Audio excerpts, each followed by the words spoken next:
Bienvenidos a los podcasts de esta semana con una invitada que sabe mucho del tema de transporte en nuestro país. Ni más ni menos que la ministra de Transporte, la doctora Ángela María Orozco. Ministra, un gusto tenerla acá, qué bueno que nos acompañe y bienvenida. No, muchísimas gracias por la invitación, representante.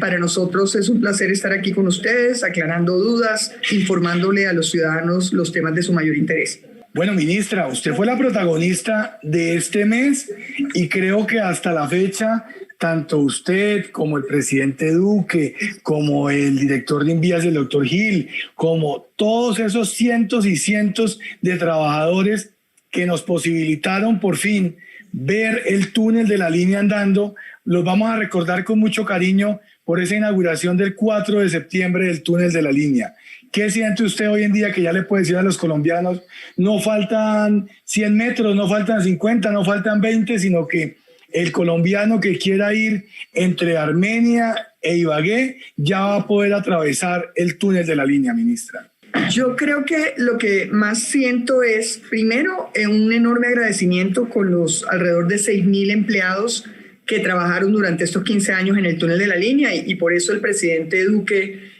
realmente si usted mira el gran homenaje el día de la puesta al servicio del túnel y las primeras obras, fue para los operarios y la gente que lleva muchos años trabajando en el túnel. Y hay un homenaje donde están los nombres de los 6.000 empleados que trabajaron en el túnel, porque cuando uno conoce un túnel por dentro, cuando entra a ver un túnel que están construyendo, ve lo complejo que es y las condiciones que son construir un túnel. Estar en esa oscuridad, con esa humedad, etcétera, realmente ellos son nuestros héroes. Entonces, lo primero es un gran agradecimiento y lo segundo, pues yo creo que una enorme satisfacción de haber demostrado que el presidente Duque no solo cumple sus promesas, que fue su promesa de campaña, sino que de alguna manera esa visión de él de que las obras de infraestructura son de la gente, son de los ciudadanos y no pueden tener color político, logró que articuláramos muchos actores para en estos 2 años lograr entregar el túnel de la línea, porque este es el trabajo de mucha gente en la medida en que pues venían problemas históricos con el contratista, uno de los contratistas que incumplió, pero que tenía el contrato más grande y que abandonó las obras en el 2016 en noviembre y que realmente pues se había hecho un contrato con una firma para de alguna manera evitar que el túnel se cerrara, pero ese contrato no tenía recursos y adicionalmente esos contratistas tenían como obligación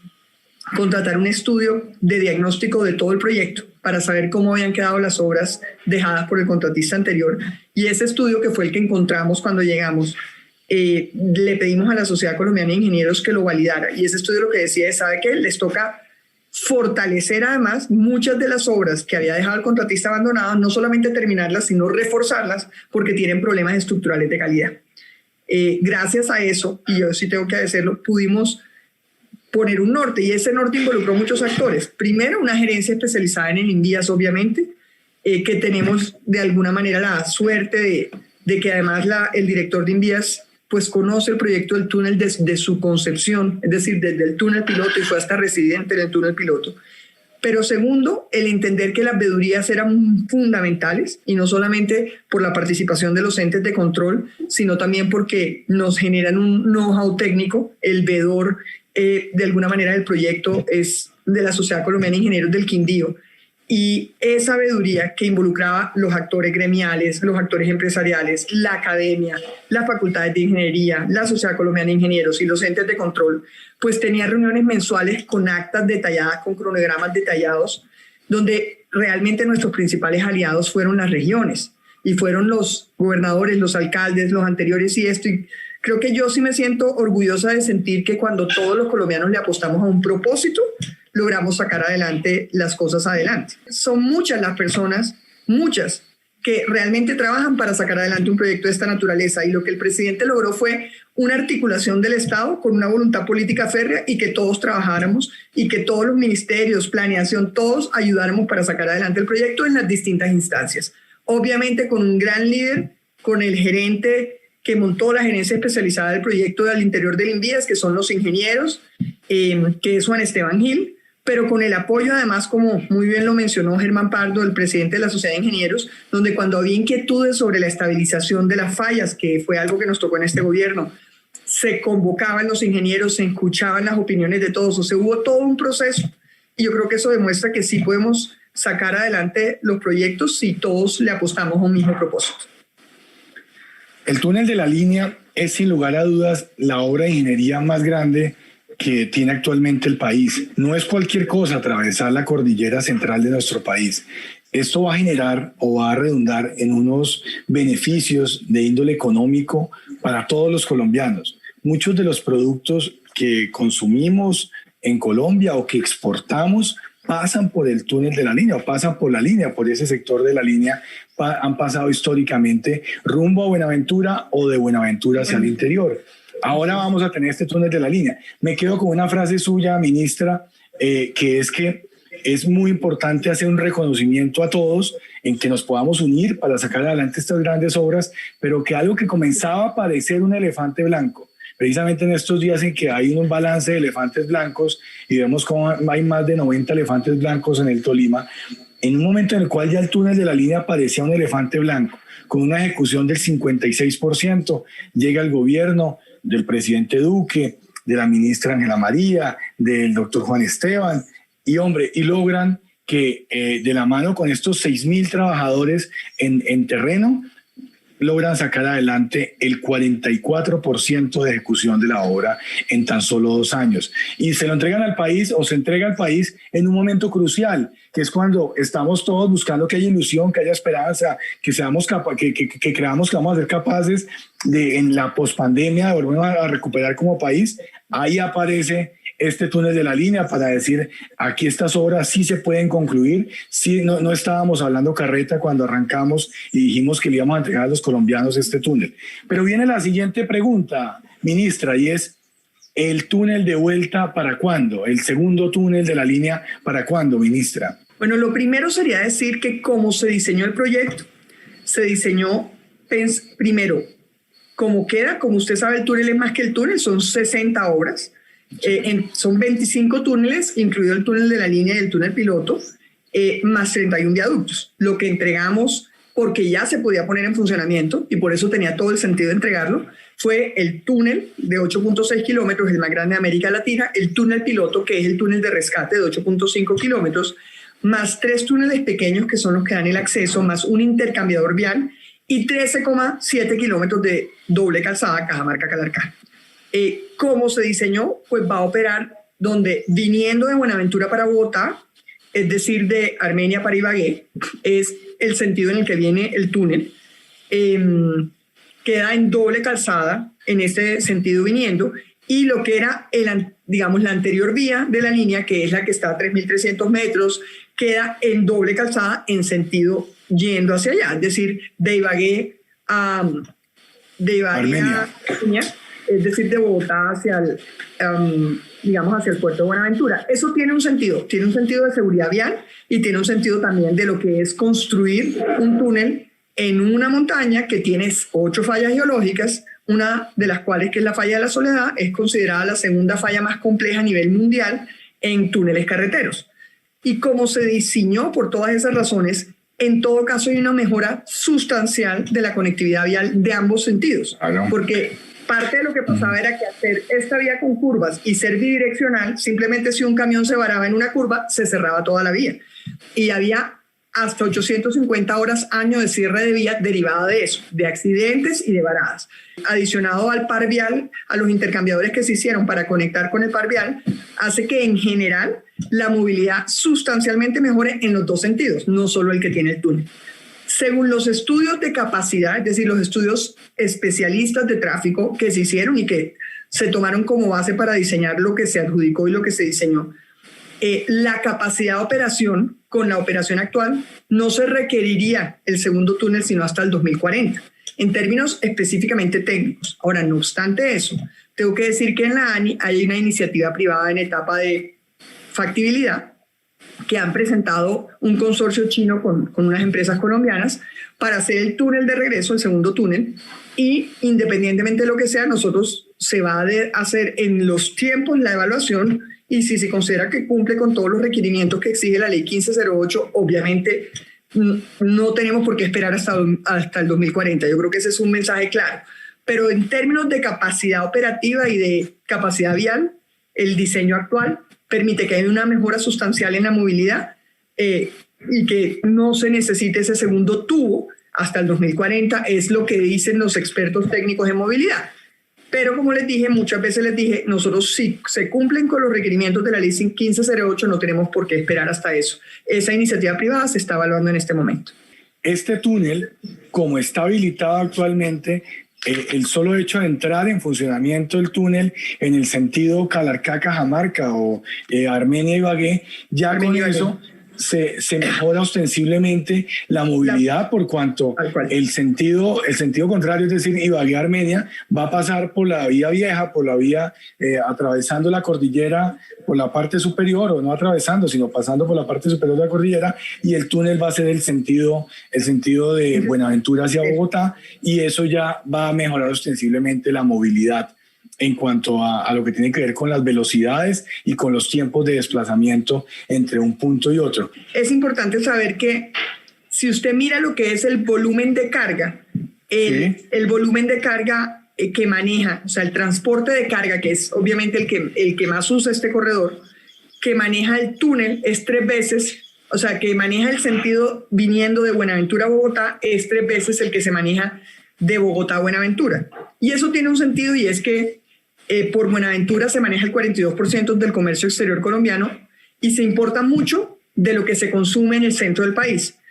Y lo que se exporta, sí se exporta, pero exporta mucho lo que se produce en la región del valle y sus alrededores. Es decir, no necesariamente las exportaciones atraviesan el túnel. Si usted mira, se exporta azúcar, se exporta café, muchos que no necesariamente atraviesan el túnel. Entonces, si usted mira en lo que es el transporte de carga, la relación es 3-1. Lo que atraviesa el sentido viniendo a Bogotá es 3 veces lo que va Bogotá-Buenaventura. Ministra, le iba a preguntar por el tema de las vías terciarias. Cuando arrancó este gobierno estaba de alguna manera como en pausa ese tema de las vías terciarias. Ustedes han venido reactivando el tema de los presupuestos para vías terciarias. ¿Por qué no nos cuenta un poco sobre cuál es la estrategia del gobierno nacional en lo que tiene que ver con vías terciarias? Que yo sé que muchos de los campesinos están pues muy expectantes de cómo pueden abaratar los costos tanto del ingreso de insumos como de la sacada de los productos de las zonas rurales, que usted sabe que en muchas regiones es esto finalmente lo que termina quebrando a los campesinos, los costos de transporte, ministra. Sí, representante, mire, cuando llegamos nosotros lo que encontramos, como usted sabe, en estricto rigor, las vías nacionales, que son las primarias, son las que son competencia, están a cargo de la nación, las vías secundarias o departamentales a cargo de los departamentos, y las vías terciarias a cargo de los municipios. No obstante, hay que reconocer que históricamente no todos los municipios tienen la capacidad financiera para sacar adelante su conectividad, pero lo que sí habíamos encontrado era que durante varios años el presupuesto para vías terciarias de la nación eran 4.000, 5.000 millones de pesos, o sea, nada, porque pues casi que en promedio se habla de 1.000 millones por 1 kilómetro de placa huella, ¿sí? Ahí, y con el apoyo del Congreso, lanzamos, digamos, el programa Colombia Rural, que para el primer año nos asignaron alrededor de 500.000 millones de pesos, pero usted sabe que fuimos sujetos a grandes congelamientos y al final del día a grandes recortes. No obstante, esto nos permitió lanzar el programa, nos dio tiempo y hicimos un programa muy diseñado con Planeación Nacional, con el Ministerio de Hacienda, con Vicepresidencia, con el Ministerio de Agricultura, para tener el mapeo de las necesidades del país, para que tuviera unos requisitos claves de que realmente quien postulara una vía terciaria obedeciera a conectividad productiva, es decir, que los campesinos sacaran sus cosechas, o una conectividad social, que se pudieran los niños ir a sus escuelas o a los hospitales. Y obviamente las zonas, digamos, PEDET también tenían una parte mirando eso en esas zonas. Y con todo eso montamos un programa que además los alcaldes pudieran acceder a él vía internet, que no tuvieran que tener intermediarios, que tuviéramos estudios tipo, modelos tipo por cada tipo de intervención, que no tuvieran que contratar estudios, sino que los modelos tipo estuvieran ahí. Y en este momento que estamos haciendo, ya firmamos 183 convenios y ya habíamos girado recursos en enero y ya acabamos de girar el saldo de los recursos y ya están las licitaciones en curso. Esperamos que en octubre ya están, aquí estamos hablando de 183 municipios, estamos hablando de eso más 68.000 de recursos de PEDETS, que van a ser 270.000 millones que van a estarse invirtiendo entre octubre. El periodo de ejecución de estos proyectos es de 3 a 4 meses. Esperamos que en octubre empiecen y en el primer trimestre del año que viene ya se entreguen estas obras, y en el entretanto obviamente estamos tramitando en el Congreso con recursos, pidiendo recursos por 700.000 millones el año que viene y 700.000 también en el 2022 para como aporte de la nación para los proyectos de vías terciarias. Ahora, no son los únicos recursos. También con el INVIAS hacemos un trabajo articulado con la Consejería para la Estabilización y también con regalías, obras por impuestos. O sea, cuando uno cuantifica en lo que hemos intervenido con el INVIAS para el apoyo de vías terciarias y de vías departamentales, estamos hablando de casi 3 billones de pesos de proyectos que están en este momento en ejecución. Ya en este momento vamos a estar ejecutando alrededor de 270.000 millones de pesos este año, 700.000 que esperamos nos den las vigencias futuras para poder terminar de adjudicar, es decir, de otorgarlo, de firmar los convenios ya con los 700 municipios que nos faltan, y esperamos el año que viene, en el primer semestre, diseñar la segunda convocatoria. Y en esta primera convocatoria, ¿qué dijimos? Sí pusimos un tope máximo por vía de 1.000 millones de pesos, donde hay criterios como que si la gente cofinancia, la gente puede poner además en especie, puede poner jornales, mano de obra, maquinaria, etcétera. Ya en esta segunda convocatoria esperamos no poner ese límite, sino obedecer más a un concepto de mayor impacto, ¿sí? Es decir, si hay un corredor que tiene mayor impacto, pues no importa que cueste un poco más de eso, porque lo que se trata es de tener una conectividad regional. Y ese concepto de la integración regional creo que es lo que importa, pero también estamos convencidos que teníamos que lograr llegar a la mayor parte de los municipios del país en la primera fase, porque estaban realmente abandonados y creo que era una obligación nuestra. En alguna ocasión le escuché hablar al gobierno nacional sobre en las discusiones del plan de desarrollo sobre el tema de la habilitación de las vías férreas. ¿Eso en qué va, ministra? Bueno, nosotros tenemos como 3 temas distintos. Por un lado, la recuperación del transporte férreo de carga. Nosotros ya con lo que hemos hecho, fundamentalmente con el estar socializando, mostrándole los beneficios a los generadores de carga y también habiendo habilitado una bodega en La Dorada, que nos dio además el alcalde en su momento y que le invertimos a rehabilitarla para que hubiera donde almacenar, logramos recuperar el trayecto férreo La Dorada-Santa Marta. Hoy ya podemos decir que tenemos 3 trenes semanales de ida con productos de exportación y también ya tenemos uno de venida de manera permanente, totalmente multimodal. En la ida usualmente sale café, que sale directo hasta Santa Marta, y en la avenida estamos importando desde insumos plásticos, cemento, o sea, se viene con el canal de acceso del puerto de Barranquilla hasta el puerto de Acapulco. En el puerto de Acapulco toma el tren, y ahí llega a La Dorada, y en La Dorada toma el camión y fundamentalmente se dirigen al eje cafetero y aquí a la zona de Tocancipá, esos insumos. Todo eso lo hicimos, digamos, mostrándole a la gente las ventajas del multimodalismo y de cómo realmente podía ser más eficiente si lográbamos mirar el concepto de que no compitieran los medios de transporte, sino se complementaran. Estamos terminando de estructurar una APP que lo que busca es llevar el tren de La Dorada a Chiriguaná al mismo nivel de eficiencia de Chiriguaná a Santa Marta. Chiriguaná Santa Marta está concesionada desde el año 2001 a FENOCO y es, digamos, la vía férrea más eficiente de América Latina en términos de su competitividad. Y lo que necesitamos, si bien el Estado ya ha venido rehabilitando la vía y hoy opera, es más lenta. La idea es llevarlo a ese mismo nivel de competitividad y eso termina siendo mucho más atractivo eso. Igualmente, digamos, tenemos el tren de Belencito que lleva carbón coque, que también está funcionando de manera permanente y operativa. Eso en cuanto al transporte en carga. Ahora, en cuanto a pasajeros, pues usted sabe que este gobierno de alguna manera cerró los convenios para la cofinanciación y de la primera línea del Metro de Bogotá, del Regiotram de Occidente, y que también el presidente, estos no son con cargo, digamos, al presupuesto anual. Usted sabe que esto es endeudamiento de largo plazo con la banca multilateral. Y el presidente siempre ha dicho y ha manifestado que su compromiso con el transporte en las ciudades y que si otras ciudades que están trabajando en el tema de presentar para cofinanciación trenes ligeros o trenes de cercanías, estamos más que dispuestos a mirarlo, a verificar que se cumplen con todos los requerimientos de la ley. Hoy es el Plan Nacional de Desarrollo que tiene claramente cuáles son los requisitos para acceder a la cofinanciación de la nación, y en ese espacio, cuando se presenten y hagamos dado la revisión técnica, pues se dé el aval fiscal con cargo al endeudamiento de largo plazo. Recientemente se dio el aval fiscal al tranvía del 80, al metro ligero del 80 en Medellín, pero igual entendemos que en el departamento del Valle están estudiando un tren de cercanías, igual en el departamento del Atlántico. Nosotros lo que decimos es, eso es endeudamiento de largo plazo de la banca multilateral, que hasta el 70% lo toma la nación, hasta el 30% lo toman los territorios.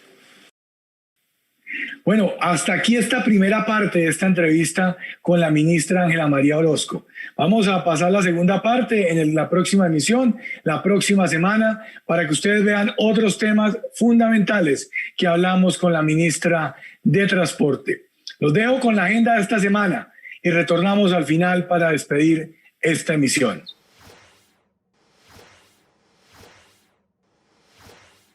En Comisión Segunda aprobamos en primer debate el proyecto que avala el acuerdo comercial entre el Reino Unido de Gran Bretaña e Irlanda del Norte y la República de Colombia, Ecuador y Perú. Acuerdos que le permitirán a nuestros productores colombianos llegar a más consumidores con mayor valor adquisitivo y darle diferenciación productiva a los campesinos, siendo nuestro país uno de los mayores proveedores de productos como el banano, el café y otros productos agrícolas. Seguimos trabajando por los intereses del campesinado colombiano. En plenaria Cámara reconocimos el gran trabajo del Gobierno Nacional en la culminación del túnel de la línea, una obra que traerá grandes beneficios a diferentes sectores de la economía, tanto al departamento del Tolima como a otras regiones del país. Otro sueño que este gobierno hizo realidad. Yo creo que más allá de la mezquindad de algunas personas que quieren desconocer lo que significa este logro de la ingeniería, este logro de todos los que trabajaron, todos los obreros, los que hicieron parte de este proyecto magno como es cruzar la Cordillera Central, hombre, y todos los demás, y obviamente hay que darle un reconocimiento al gobierno actual, al gobierno del presidente Duque, a la ministra de Transporte, al director de Invías, pero vuelvo y repito, siendo siempre los mayores protagonistas los que trabajaron directamente en esta obra. Yo creo que no hay lugar a que no nos unamos todos los colombianos en este reconocimiento por la trascendencia que tiene esta obra y la importancia que representa no solamente para el Tolima, para el Quindío, sino para todo el país y para la productividad del mismo. Aprobamos en segundo debate el proyecto de ley que busca establecer un régimen especial para los corregimientos, municipios y regiones de frontera de Colombia, fomentando el desarrollo integral de los departamentos y zonas fronterizas, propiciando el aprovechamiento de sus organizaciones e instituciones públicas, privadas y comunitarias, así como la integración con el interior del país y con los países vecinos. Con este proyecto se pretende el mejoramiento de la calidad de vida de los habitantes de frontera, fomentando y fortaleciendo la equidad con relación al resto del país, promoviendo de igual forma la integración con las zonas fronterizas de los países vecinos. De igual manera, aprobamos el informe de conciliación del proyecto de ley de regulación del Sistema General de Regalías. Este proyecto pasará a sanción del presidente Iván Duque y será fundamental para la reactivación económica y generación de empleo en el país, ya que los municipios y departamentos de diferentes regiones tendrán más de 15.7 billones de pesos disponibles para inversión social directa entre el 2020 y el 2021. Seguimos trabajando por el país y por el Tolima. Con el fin de fortalecer nuestras relaciones comerciales y los mecanismos de cooperación internacional, sostuvimos una reunión con parlamentarios de Emiratos Árabes Unidos y su embajador en Colombia, donde conversamos acerca de proyectos importantes para ambos países respecto a los acuerdos de transporte aéreo en pro del turismo y el comercio, además de otros proyectos que potencializarán la reactivación económica en nuestro país. Quisiera también aprovechar este vínculo, esta relación con ustedes para que podamos ahondar en esa diversificación en la que viene avanzando Emiratos Árabes Unidos, en lo que tiene que ver con que, si bien sabemos que su dependencia económica es fundamentalmente del petróleo y del gas, cómo se ha ido diversificando y cómo han ido ingresando otros actores en la economía de este país, y que puede ser un ejemplo muy positivo para países como Colombia. Queremos destacar la importancia de los dos acuerdos que están, el primer acuerdo de evitación de doble tributación y también del servicio aéreo. En la importancia de aerolínea o los vuelos entre los dos países es una forma de comunicarnos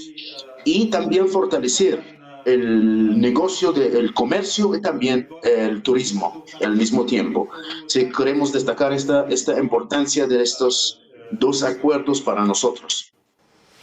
En nuestra agenda regional, nos reunimos con la Junta Directiva del Triángulo Sur del Tolima y con la Autoridad Nacional de Licencias Ambientales, ANLA, con quienes se buscará el permiso que se requiere para entrar en funcionamiento el distrito de riego y así poder trabajar con la licencia ambiental en la recuperación, preservación y vigilancia de las cuencas del río Saldaña, y en el plan de cultivos de hectáreas de frutales, cacao, plátano, hortalizas, entre otros productos.